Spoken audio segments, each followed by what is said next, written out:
अस्सलामुअलैकुम दोस्तों, मैं हूं राव कमर रिजवान और आप देख रहे हैं मेरा यूट्यूब चैनल। मैं बचपन में यतीम हो गई। मैं 8 बरस की थी, अब्बू की कार हादसे का शिकार हो गई। हम एक शादी में लाहौर जा रहे थे कि ये सानहा पेश आ गया। अम्मी, अब्बू, ड्राइवर और भैया जाए हादसा पर ही जाँ बाहक हो गए, जबकि मैं पिछली नशिस्त पर अम्मी के साथ बैठी थी। यूं मौजजाना बची कि मुझको हल्की सी खराशें आईं। यह हादसा एक बड़े ट्रक के साथ हुआ। हमारा ड्राइवर निहायत उम्दा गाड़ी चलाता था। उसका नाम उमर था और यह शख्स पिछले 15 बरसों से हमारे यहाँ मुलाजिम था। होनी हो जाती है कि तकदीर में यही था। मुझको चचा जान अपने घर ले आए। अब मेरा उनके सिवा कोई वारिस ना था। चची अच्छी नेक खातून थी, मुझको अपना लिया। दोनों ने माँ बाप जैसा प्यार दिया। कुछ दिन स्कूल नहीं गई, फिर चची ने समझा बुझाकर पढ़ने भेजा और मैं स्कूल जाने लगी। मैं खास समझदार थी। वालिदैन की कमी शिद्दत से महसूस होती थी, लेकिन किसी पर जाहिर नहीं करती थी। अंदर अंदर घुटती थी और रोती भी थी। मेरी सूरत अच्छी थी, आदत भी नेक थी। चची ने मुझको बहू बनाने का इरादा किया और फिर चचा से मशवरा करने के बाद अपने बेटे वसीम से मंगनी कर दी। जब मेरी मंगनी की गई, मैं 14 बरस की थी और मैट्रिक में पढ़ रही थी। चचा चची का ख्याल था कि वसीम तालीम मुकम्मल कर ले, फिर दोनों की शादी कर देंगे। कहते हैं ना कि घर की मुर्गी दाल बराबर। सो वसीम ने मुझको इतना नहीं जाना। वो मुझसे दोस्ताना रवैया रखता था, मगर मुस्तकबिल के ख्वाब उसने मेरे साथ नहीं देखे। वो अपनी हर बात बताता और मैं भी दिल के कानों से सुनती। उसको मशवरा भी देती थी। जब भी कोई मसला दरपेश होता, वो आकर मुझको बताता, फिर पूछता, किरण बताओ अब मुझे क्या करना चाहिए। मैं कहती कि ऐसे करो, ये मसला इस तरह हल हो जाएगा। तो वो मेरे कहने पर अक्सर अमल करता और इतराफ़ करता कि किरण तुम वाकई अक्लमंद हो, बहुत अच्छी दोस्त हो। अगर तुम ना होती तो जाने मैं क्या कर डालता। उसके मसले कुछ इस किस्म के होते थे कि कभी कोई दोस्त रूठ जाता था। अब वो उसको कैसे मनाए, ये एक बड़ा मसला होता उसके लिए। या फिर उसको पिकनिक पर जाना है तो अब्बू से कैसे इजाज़त ली जाए। मैं कहती चची जान को मैं राजी करती हूँ, वो खुद चचा जान से बात कर लेंगी। वसीम एक सादा दिल लड़का था, बहुत जल्द हर एक की बातों में आ जाता था। इसी खामी ने बाद में उसे मुश्किलात में डाला और उसके साथ मैं भी मुश्किलात का शिकार हो गई।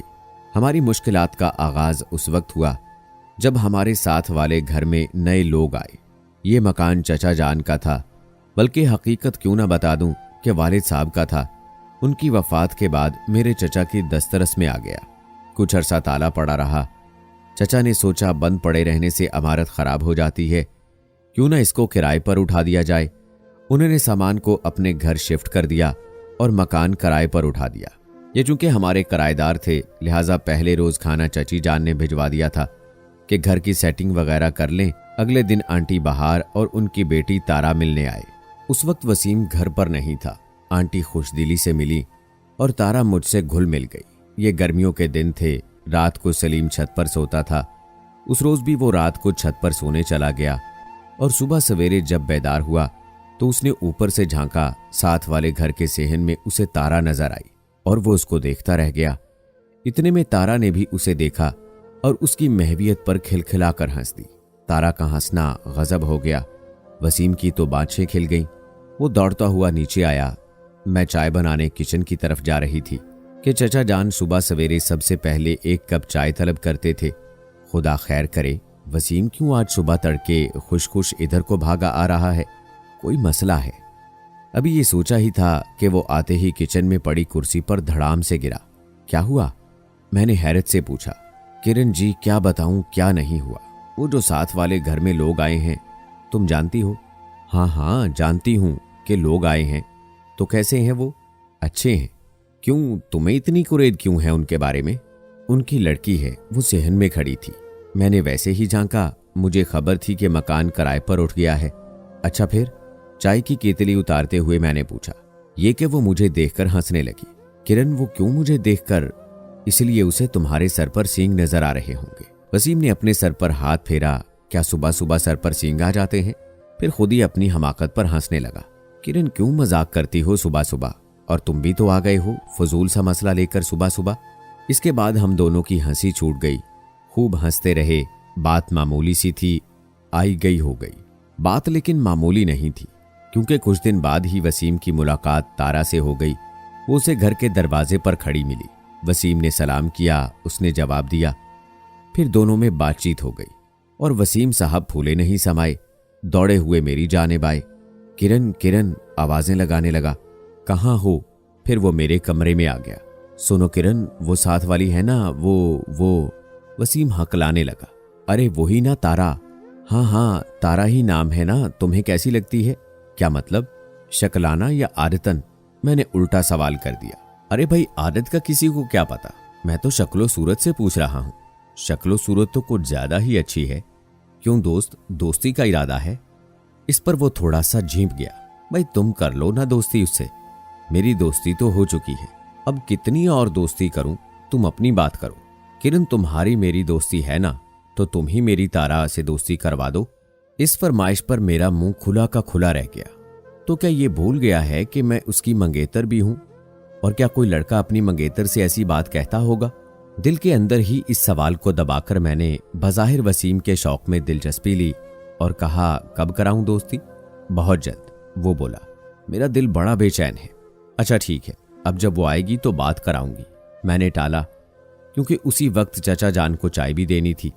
अगले दिन वो अपने कमरे में बैठा था। मैंने कहा, वसीम तुम अभी बैठे हो, ट्यूशन का वक्त हो गया है। कहने लगा, आज मैं नहीं जाऊंगा। क्यों? इस सवाल पर वो चुप रहा। वसीम जाओ, वरना चचा जान नाराज होंगे। तब कहा, आज तारा आएगी, वो आएगी तो तुम्हारा उससे क्या लेना देना, तुम पढ़ने जाओ। किरण, मुझको उससे बात करनी है।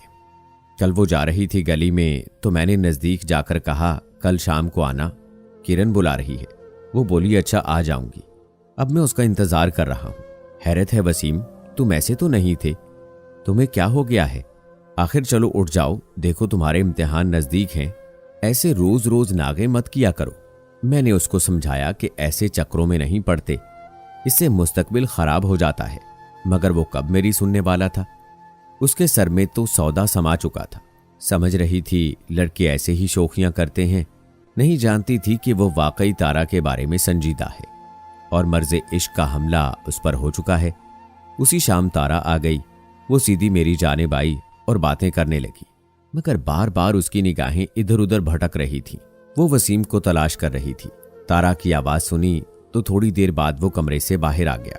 मुझे कहा, किरण जी चाय तो बनाइए। मैं चाय बनाने किचन में चली गई और ये दोनों आपस में बातें करने लगे। चाय मैंने लाकर दोनों को दी। वो बातों में मगन रहे। मेरा भी उनको ख्याल नहीं था कि वहां कोई और मौजूद है। ऐसी वारफ्तगी पर मेरा दिल दुखा, क्योंकि मेरा वसीम से जो रिश्ता था, उसके नाते ये सब कुछ मुझसे बर्दाश्त नहीं हो रहा था। ताहम बर्दाश्त करने के सिवा चारा न था। और क्या करती? क्या लड़ना झगड़ना शुरू कर देती? जब वो चली गई तो मैंने मुंह फुला लिया। वसीम मुझसे इसकी बातें करने लगा। मैंने जवाब न दिया तो कहा, छोड़ो ना यार, तुम तो मेरी इतनी अच्छी दोस्त हो, तुम्हारे सिवा और किससे दिल की बातें करूं? और तुमने मुंह फुला लिया है बिला वजह। इस बिला वजह का भी जवाब नहीं था मेरे पास। ये सब कुछ बिला वजह तो ना था, और उसके नजदीक ये बिला वजह था। कहने लगा कि तुम बहुत ही तंग दिल हो। अरे यार, जब लड़की खुद कहती है कि मिलो तो फिर मिलने में क्या हर्ज है? मैंने हार मान ली और कहा, अच्छा जैसे तुम्हारी मर्जी, तुम जानो तुम्हारा काम जाने। कल को चचा जान को पता चला तो मेरे पास कोई मसला लेकर मत आना, खुद ही निमट लेना, बतला रही हूं तुमको। दूसरे दिन भी वो ट्यूशन पर ना गया, तारा से मिलने चला गया और आकर उसकी बातें करता रहा। मैं दिल पर पत्थर रखकर सब्र के साथ सुनती रही। वो कह रहा था कि कितनी अच्छी है वो, क्या बताऊं, बहुत अच्छी बातें करती है। उसको बड़े आला शेर याद है, बड़ी पढ़ाकू है। मैंने कहा, वसीम उसकी बातों पर गौर न किया करो, बल्कि अपनी किताबों को गौर से पढ़ो, तुमने इम्तिहान भी देना है। वो मगर उसकी बातें करता रहा। मैं बोर हो चुकी थी, दिल जल रहा था, मगर लबों पर मोहर थी। तभी वसीम ने शिकवा किया, तुम सुन नहीं रही हो दोस्त? क्या मैं ऐसे ही बके जा रहा हूं? सुनो वसीम, जाओ और जाकर अपना काम करो, क्योंकि मेरे पास ऐसी बातों के लिए वक्त नहीं है। ये फजूल बातें हैं। इम्तिहान सर पर है, हो सके तो तुम इन चक्रों को छोड़ दो, वरना फेल होना लाजमी है। याद रखना, फिर तुम्हारे वाले साहब जो तुम्हारा हशर करेंगे तो अम्मी भी नहीं बचा सकेंगी। मैंने एक बार और उसे समझाने की कोशिश की तो वो मुझसे लड़ पड़ा, और दूसरे रोज जब कॉलेज में मेरा आमना सामना हुआ तो मुझसे बात नहीं की। बल्कि आवारा लड़कों के साथ बाहर चला गया। उसका तारा से रब्त जब्त ना सिर्फ बरकरार रहा बल्कि और गहरा होता गया। वो ही हुआ जिसका डर था। इम्तिहान सर पर आ गए और वो 3 पर्चों में बमुश्किल कामयाब हो सका। बीए फाइनल में रह गया। चचा जान शशदर थे, उनका लायक बेटा क्यों कर फेल हो गया है, लेकिन मैं जानती थी कि वो किस वजह से नाकाम हुआ है। उसने तारा के साथ काफी वक्त बर्बाद किया था। सारा वक्त दोनों बाहर घूमते थे। अब तो वो मुझसे भी उसकी कम ही बातें करता था, क्योंकि मेरी नागवारी को उसने जान लिया था। कई बार तारा की वजह से वो मुझसे लड़ा झगड़ा, कहता था कि तुम मुझसे जलती हो, मुझे खुश नहीं देख सकती, तुम मेरी दोस्त नहीं हो दुश्मन हो। और मैं क्या कहती, मैं कहाँ जाऊं, मेरा तो कोई घर नहीं था इस पनाहगाह के सिवा। लेकिन वो धमकियां देता था कि अगर मुझसे किसी किस्म के तुमने बाज पुरस की तो मैं घर छोड़कर चला जाऊंगा। ये मैं हरगिज ना चाहती थी कि मेरी वजह से वो घर छोड़कर चला जाए, क्योंकि ये घर उसका था, उसके बाप का था। मेरा घर तो वो था जहां के मकीन मेरे माँ बाप ही इस दुनिया में नहीं रहे थे। जब चचा जान ने फेल होने पर उसकी पिटाई लगाई तो कई दिन किसी से ना बोला, घर वालों से दुआ सलाम कलाम बंद कर दिया। कॉलेज जाना भी खत्म हो गया और गली के आवारा लड़कों के साथ दोस्ती कर ली। वो गलत लड़कों में उठने बैठने लगा, सिगरेट नोशी करने लगा। जब मैंने उसकी ये हालत देखी तो दिल खून के आंसू रोता था। मैं उससे बात करती थी तो वो मुझसे बात भी नहीं करता था। मैं अपने वसीम को ऐसे तबाह होते नहीं देख सकती थी। तभी सोचा कि मैं तारा से जाकर मिलूं और उसको कहूं कि वही वसीम को समझाए। दिल जिसको शिद्दत से चाहता हो, आदमी उसकी तबाही नहीं देख सकता। मोहब्बत कुर्बानी मांगती है। मैं वसीम को दिल से चाहती थी, इसीलिए तारा से मिली और उसको कहा, अगर तुमको वसीम से लगाव है तो इसको रोको कि वो आवारा लड़कों की सोहबत छोड़ दे। तुम ही उसे समझाओ कि वो दोबारा बीए की तैयारी करे और पढ़ाई शुरू कर दे। वो बोली, मैं जरूर समझाऊंगी। मैंने चची जान से भी बात की कि आप वसीम की शादी तारा से कर दें। अगर वो ये चाहता है तो यही सही, कम से कम वो तबाह होने से तो बच जाएगा, उसकी जिंदगी सुधर जाएगी। मैंने कहा, चची जान आप मेरी फिक्र मत करें, बल्कि चचा जान से बात करें।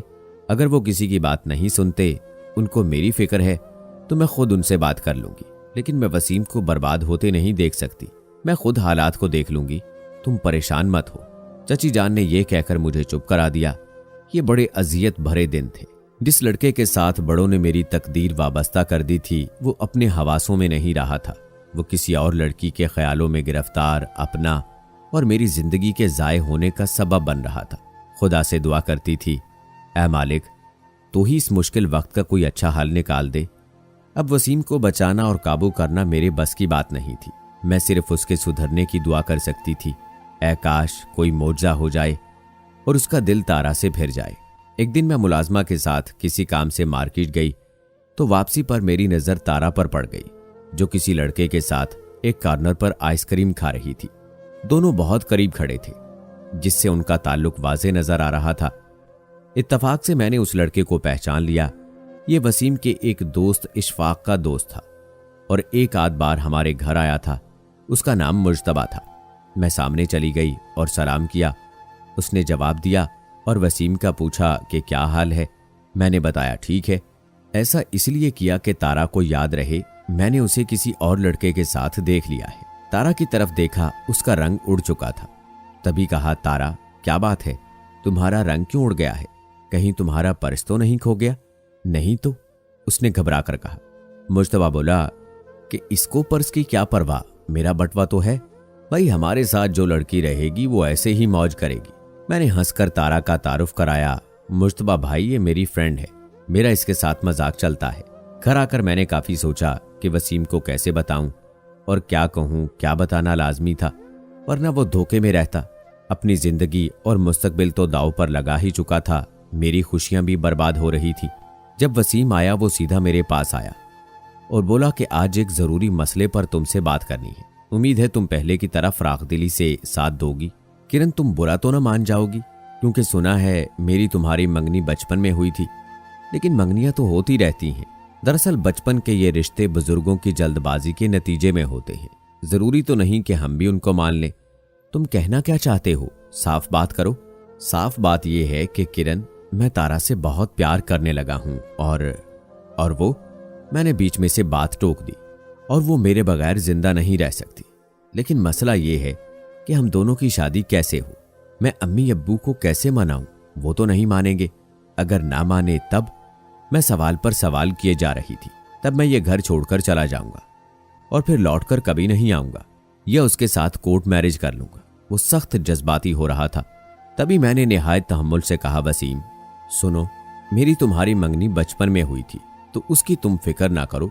मैं खुद इनकार कर दूंगी इस शादी से, लेकिन मसला सिर्फ तुम्हारा है। और मैं फिर कहती हूं, तुम गलती कर रहे हो, क्योंकि तारा तुम्हारी वफादार और मुखलिस नहीं है। वो ऐसी लड़की नहीं है जिससे तुम शादी करो। क्यों? आखिर क्यों तुम ऐसा कह रही हो? किस जवाज की बिना पर? उसका मुंह लाल हो गया, इस वजह से कि वो तुम्हारे अलावा भी दोस्त रखती है और मैंने कल उसको मार्केट में एक लड़के के साथ घूमते हुए देखा है। तुम झूठ बोल रही हो, इसलिए कि तुम मेरी मंगेतर हो और नहीं चाहती कि किसी और से मेरी शादी हो। मुझे पहले ही शक था, तुम मेरी मुखलिस दोस्त नहीं हो सकती। वसीम, खुदा के लिए मेरे खलास पर शक मत करो। तुम जिसके साथ चाहे शादी कर लो, मगर तारा से ना करो। मैं सच कह रही हूं कि वो तुमसे मुखलिस नहीं है। वसीम, क्या वाकई तुमको यकीन है कि वो तुमसे प्यार करती है? उसने कहा कि तुम्हें कोई शक है? शक नहीं, यकीन है, क्योंकि तुम जितनी देर में अपना कुर्ता बदलते हो, वो उतनी देर में अपना बॉयफ्रेंड बदलती है। मेरे ऐसा कहने पर वसीम गुस्से में आपे से बाहर हो गया, जैसे उसके तन बदन में आग लग रही हो। इतने में दरवाजा बजा। इत्तफाक के दरवाजे पर इशफाक था। मैंने कहा, वसीम, अपने इस दोस्त से पूछ लो कि उसके दोस्त मुज्तबा की आजकल कौन गर्लफ्रेंड है। मेरा यह कहना था कि वसीम तेजी से बाहर गया और उसने इशफाक से कुछ बातें की। इशफाक ने वादा किया वो मुज्तबा को ले आता है। 1 घंटे के बाद वो दोबारा आया, साथ मुज्तबा भी था।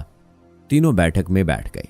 मुज्तबा ने बताया कि वो तारा के साथ संजीदा नहीं है, सिर्फ वक्त पास कर रहा है और तारा उससे प्यार का दावा करती है। काफी गिफ्ट ले चुकी है। मेरा उसके साथ शादी का कोई इरादा नहीं।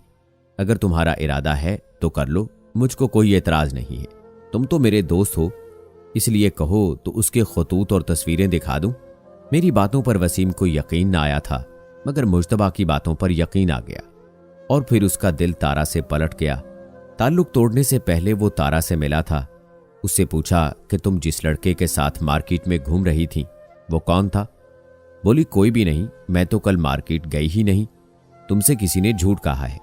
भला कोई चोर चोरी करके कहता है कि चोरी मैंने की है? ताहम उसके चेहरे के तासुरात उसके झूठे होने की चुगली खा रहे थे। इसके बाद वो बहुत ज्यादा गुमसुम रहने लगा। अब तो घंटों कमरे में बंद रहता, मुझसे भी शर्मिंदा दिखाई देता था। चची बेटे की इस कैफियत से परेशान थी कि इसे क्या हो गया है। अच्छा भला खुश मिजाज और जिंदगी से भरपूर था। जब देखा कि उधर परेशान रहता है, क्योंकि तारा का घर बहुत नजदीक था, वसीम का ख्याल इसी वजह से भटका था, तो माँ ने अपने भांजे जफर को बुलवाकर कहा कि कुछ दिनों के लिए तुम उसे अपने घर ले जाओ, शायद माहौल बदलने से ये सही हो जाए। जफर बहुत समझदार था। वो बहला फुसलाकर उसे अपने घर ले आया। रोज उसको घुमाने ले जाता और कंपनी देता, बातें करता, जिससे वसीम के डिप्रेशन में कमी आने लगी। एक रोज जफर की बहन हुमा चाय लेकर आई। दरवाजे में वसीम से टक्कर हो गई। चाय सारी उसके कपड़ों पर गिर गई। वो घबरा गई और अपने दुपट्टे से वसीम के कपड़े साफ करने लगी। बोली, आप कमीज उतार दें, मैं अभी धो देती हूँ। वसीम ने बहुत मना किया, मगर जफर ने भी कहा कि यार मेरे कपड़े पहन लो, इस तरह तुम्हारे कपड़ों पर दाग पड़ जाएंगे। नाचार उसने कपड़े तब्दील करके हुमा के हवाले किए, जिसने धोकर इस्त्री कर दिए। यूं वो हुमा में दिलचस्पी लेने लगा। एक दिन वो उसके स्कूल गया। हुमा उसको वहां देखकर घबरा गई। वसीम ने बात की तो उसकी बातों का ठीक तरह जवाब ना दे सकी। इतना कहा कि खुदा के लिए यहां मुझसे बात ना करो, किसी ने देख लिया तो बुरा होगा। इत्तफाक से एक टीचर ने उन दोनों को स्कूल के गेट पर बातें करते देख लिया और जाकर हुमा के वालिद से शिकायत की, क्योंकि वो दूर की उनकी रिश्तेदार थी। उसने कहा कि भाई हफीज, अपनी लड़की को संभाल कर रखो, ये तुम्हारी इज्जत खाक में मिला देगी। तभी खालू गुस्से में आ गए और हुमा की पिटाई कर दी कि बेगैरत स्कूल जाती है कि लड़कों से मिलने, बस आज के बाद तू स्कूल नहीं जाएगी। वसीम को भी बेइज्जत करके घर से निकाल दिया। ये हुमा का आखिरी साल था। आज वो घर में अकेली थी और रो रही थी। वसीम को फोन करके कहा कि तुम क्यों हमारे घर आए, तुम्हारी वजह से मेरी इतनी बेइज्जती हुई है, मेरा स्कूल छूट गया है। अब तुम मुझको अपनाकर इस बेइज्जती के दाग को धो सकते हो, तुम फिक्र ना करो, मैं तुमसे शादी करके इस दाग को धो दूंगा। हुमा की ढारस बंधी। उसका ख्याल था कि वसीम के वालिद उसका रिश्ता मांग लेंगे तो लोगों की जुबानें आप ही बंद हो जाएंगी। बात घर तक आई। चचा जान आग बगूला हो गए और कहा कि मैं हरगिज़ इस नाखल्फ की शादी इसके खालाजाद से ना करूंगा। अगर ये अब भी बाज ना आया तो जेल में बंद करा दूंगा। वसीम की खाला ने भी कह दिया कि हम इस अजाब में नहीं पड़ना चाहते। मैं हरगिज़ अपनी बेटी की शादी वसीम से ना करूंगी। इससे बेहतर है कि कुएं में धक्का दे दो। वसीम बहुत अफसुर्दा था। मैंने देखा कि अब ये चारों तरफ से मायूस है और इसको गमगुसार की जरूरत है। तब मैं उसके पास गई और कहा, वसीम, मुझे मंगेतर ना समझो, मैं तुम्हारी दोस्त तो हूं। दोस्ती की खातिर मेरी बात सुन लो, तुम दुखी ना रहोगे। अल्लाह ने चाहा तो जल्द तुम्हारे मसले का हल निकल आएगा और खुदा करेगा तुमको कोई अच्छी लड़की मिल जाएगी जिसको तुम पसंद करने लगोगे। फिर तुम इस मायूसी की कैफियत से निकल जाओगे और तुम्हारा दिल भी बहल जाएगा। जाने वो क्या सोच रहा था और अचानक ही उसने मेरा हाथ पकड़ लिया।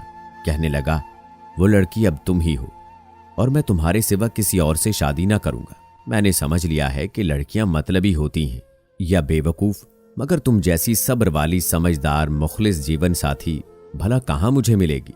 उसके मुंह से ये बात सुनकर मैं हैरान रह गई कि वो क्या कह रहा है। क्या वाकई उसने दरबदर होकर कोई अच्छा सबक सीख लिया था? मुझको तो वो कुछ समझता ही ना था। मैं उसकी जिंदगी में थी भी और नहीं भी। उसने मेरे मस्बत वजूद को मनफी कर दिया था सिर्फ इसलिए कि मैं उसकी यतीम कज़न थी और उसके घर में रहा करती थी। खुदा जाने आज क्यों कर उसको मेरी ज़रूरत महसूस हुई और मेरी अहमियत का एहसास हुआ। और लड़कियों के पीछे भाग भाग कर उसने क्या फल पाया सिवाय गम और मायूसी के। इसलिए उसने सोचा कि जो मुखलिस है उसको ठुकरा कर मैं इधर उधर क्यों भाग रहा हूं। तभी कहता था कि वालिदैन ने ठीक इंतखाब किया है। ये तो मैं ही पागल था कि हर चमकती हुई चीज को सोना समझ लेता था, हालांकि वो खुद मेरे अपने घर में मौजूद है। चाचा ने अपने एक दोस्त को कहकर उसको मुलाजमत दिलवा दी और फिर मेरी उसके साथ शादी हो गई। शादी के बाद मैंने उसको बीए मुकम्मल कराया, खुद बीएड किया और एक स्कूल में मुलाजमत कर ली। आज हम खुशो खुरम जिंदगी गुजार रहे हैं। कभी तारा और हुमा का जिक्र आ जाता है तो वसीम झींप जाते हैं और कहते हैं, दोस्त तो तुम हो, असली दोस्त। उनसे तो यूं ही मिलता था, बस तुमको आजमा रहा था। मुझको पता था कि तुम आजमाइश में पूरी उतरोगी। तुमको पता है वसीम कि दोस्तों को आजमाया नहीं करते। अगर मैं इस आजमाइश में पूरी ना उतरती तो फिर भी हमारी शादी हो जाती, क्योंकि जोड़े आसमान पर बनते हैं। हाँ वाकई, वसीम ऐसा कहते हुए हंस देते हैं। दोस्तों, आपका इस बारे क्या कहना है कमेंट बॉक्स में जरूर बताएं। मिलते हैं अगली वीडियो में, तब तक के लिए अल्लाह हाफिज।